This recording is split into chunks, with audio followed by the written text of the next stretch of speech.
যমুনা নদীর ডান তীরে সিরাজগঞ্জের পাঁচিল এলাকায় বন্যা নিয়ন্ত্রণ বাঁধের সংস্কার কাজ করছে পানি উন্নয়ন বোর্ডের ঠিকাদারি প্রতিষ্ঠান।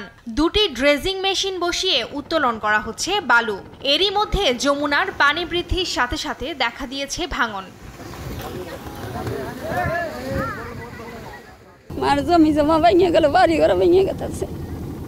ইয়েতে বাড়িটা এসে লাগে আর যে বালু টসকে টসকে ভেঙে পড়তেছে। বন্ধুরা করবো কে, আমাদের এলাকার চেয়ারম্যান মেম্বার নেতারা তারাই তো মাটি কাটায়। জমি জমা ব্যাগ গেল নদীর মধ্যে, বাড়ি হানো যায়, তাহলে কেবা করে থাকবো তাই কোন। এই যে আর দুইটা চাপ আসছে।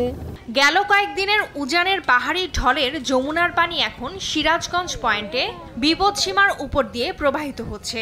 ফলে জেলার শাহজাদপুর উপজেলায় পাঁচিল ও পার পাঁচিল গ্রামে আবাদি ফসল, মসজিদ ও বাড়িঘর নদীগর্ভে বিলীন হয়ে গেছে। স্থানীয়দের অভিযোগ, পানি উন্নয়ন বোর্ডের বন্যা নিয়ন্ত্রণ বাঁধের সংস্কার কাজের জন্য নদীতে ড্রেজার দিয়ে বালু উত্তোলন করায় ভাঙন বৃদ্ধি পেয়েছে।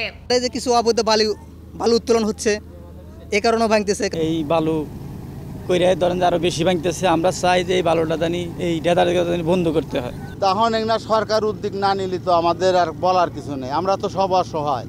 বাঁধ সংস্কারের কাজে নিয়োজিত ঠিকাদারদের সাইডে থাকা কর্মকর্তা বালু উত্তোলনের বিষয়ে ক্যামেরার সামনে কথা বলতে রাজি হননি। নিয়ম অনুযায়ী বালু উত্তোলন করা হচ্ছে জানিয়ে এলাকাবাসীর অভিযোগ, খতিয়ে দেখে বালখেডের পথ পরিবর্তন করা যেতে পারে বলে জানায় পানি উন্নয়ন বোর্ড। বিআইডব্লিউটিএ এবং প্রশাসনের সাথে আলাপ করে দেখব যদি বিকল্প পথে আমরা এগুলিকে চলাচলের জন্য ব্যবহার করতে পারি, তাহলে ভাঙন কমে কিনা আমরা বিষয়টি খতিয়ে দেখব। পাঁচিল এলাকায় 5 কিলোমিটার বন্যা নিয়ন্ত্রণ বাঁধ সংস্কারের নির্মাণ ব্যয় ধরা হয়েছে 22 কোটি টাকা। নিউজ ডেস্ক, দেশ টিভি।